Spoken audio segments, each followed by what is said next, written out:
A água não passou dos 3 metros do muro, ela não passou por cima do muro. Exato, o que aconteceu, portanto, foi que pontos do sistema falharam, né? E os pontos que a gente viu, e aí eu posso dizer que assim, via olho nu, né? Foi locais que eram casas de bombas, que teve refluxo das águas, em vez da água ser bombeada para fora, ela acabou entrando pela casa de bomba que falhou, ou vãos nas comportas, né? E no caso da Zona Norte de Porto Alegre tem a questão do dique que a água galgou por cima. Por que ele galgou por cima? A gente vai ter que investigar isso depois, mas não deveria ter passado água por cima do dique, porque ele deveria proteger toda Porto Alegre nessa cota 6.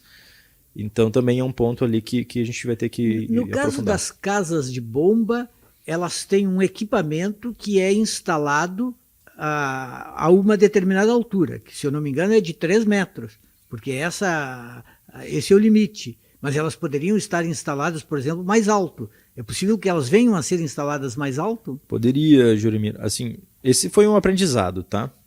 Talvez a gente deveria ter pensado nisso antes, né? Infelizmente não pensamos, aprendemos agora da pior jeito, que é caso a primeira linha de defesa falhe, que no caso é o muro, né, ou os diques falharem, as nossas casas de bomba estavam indefesas, né? A energia teve que ser cortada e elas pararam de funcionar. Isso gerou uma espiral de coisas negativas. A primeira linha de defesa falhou e a segunda falhou junto.